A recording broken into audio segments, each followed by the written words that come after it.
آپ کی طرح امجد اسلام امجد بھی بڑی ہمہ گیر شخصیت تھے. انہوں نے ڈرامے بھی لکھے، انہوں نے شاعری بھی کی، انہوں نے تراجم بھی کی ہے، کالم بھی لکھتے تھے. ہم کیا کہیں گے انہیں؟ بہت بڑا ڈرامہ نگار کہیں گے، بہت بڑا شاعر کہیں گے، یا ہم صرف یہ کہیں گے کہ وہ ایک بہت بڑے ادیب تھے؟ کس طرح سے آپ ان کے یہ جو مختلف جیتے ہیں ان کو انالائز کریں گے؟ شکریہ.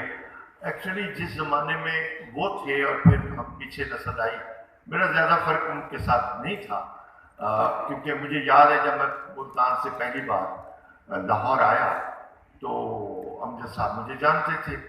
تو جو اس لاہور میں میری پہلی میزبانی کسی نے کی وہ امجد اسلام امجد تھے. اور مجھے اپنے موٹر سائیکل پہ، لمبریٹا موٹر سائیکل ان کے پاس ہوتا تھا، اس کے پیچھے مجھے بٹھایا اور مجھے گھر لے گئے. ان کا جو پہلا گھر تھا آبائی فلیمنگ روڈ پہ تھا. فلیمنگ روڈ لاہور ہوٹل کے بالکل بغل میں ایک سڑک ہے. تو مجھے اب بھی یاد ہے ان کے گھر پہلی دفعہ میں گیا، جو بہت بڑا گھر نہیں تھا، تو کتابوں سے بھرا ہوا کمرہ تھا، تو وہیں بیٹھ کے ہم نے. تو امجد صاحب کو جو زمانہ ملا یا ہمیں جو زمانہ ملا، اس کی ایک خوبی تھی کہ ہمیں اسٹرگل کرنے کی اپرچونیٹی تھی. کوئی چیز بغیر محنت جدوجہد کے اس معاشرے میں نہیں ملتی. امجد کی زندگی 20 سال 18 سال کی عمر سے شروع ہوتی ہے اسٹرگل کی. وہ بننا چاہتے تھے کرکٹر، اور میں نے انہیں کھیلتے بھی دیکھا ہے. اچھا کرکٹر وہ یقین کریں کہ بہت اچھے تھے، اور کرکٹ کی ان کو پوری ہسٹری یاد تھی اور پورے سکور یاد تھے.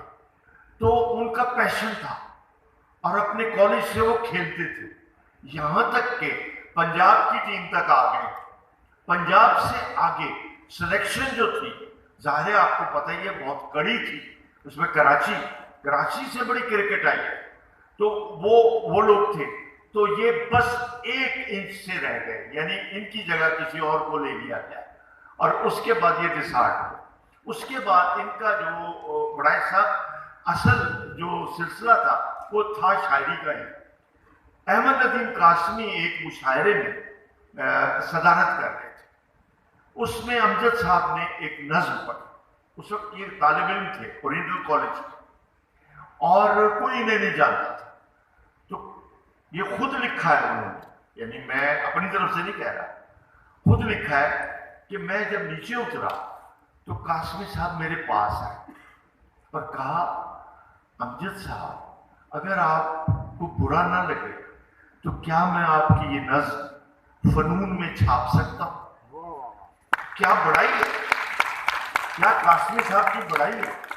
ان کی بڑائی کی اور بھی بڑی مثالیں ہیں جو اس وقت میں ظاہر کہ نہیں دے سکتا.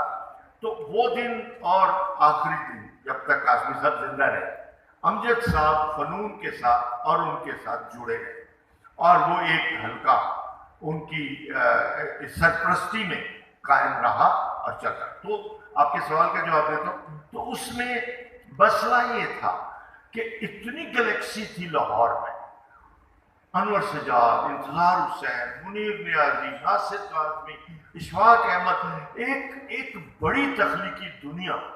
اس میں اپنا وجود منوانا میرے لیے بھی یقیناً تحاشا مشکل، اور امجد کے لیے بھی، یا اور ہمارے دوستوں کے لیے، تو ہم اپنی بات میں نہیں کر رہا، سب کے لیے بڑا مشکل تھا. تو اس کے لیے پھر ہم سب کو دن رات محنت کرنا پڑا. ٹیلی ویژن، ریڈیو پاکستان لاہور، جو بھی میڈیمز ہیں، ہم سب گھسے رہتے تھے.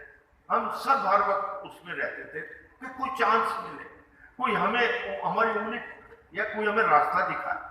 سو شاعری ایک سیف راستہ تھا امجد صاحب کے لیے، انہوں نے اس کو لے لیا.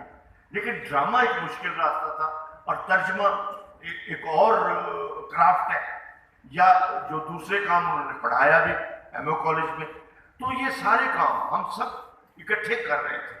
تو خوشی کی بات یہ ہے کہ زمانہ سپورٹیو تھا. پارٹی ہاؤس تھا، شاموں کو محفلیں تھی، صبح نکلے رات گئے گھر گئے. تو اس بیچ بڑا کچھ ہوتا تھا. اور اسی میں ہماری اسٹرگل تھی، اسی میں ہم سیکھتے تھے. تو آپ نے بالکل ٹھیک بات کی کہ اتنی جہتیں بن نہیں سکتی، آج نہیں بن سکتی. اس وقت زمانے نے ہمیں اپرچونیٹی دی.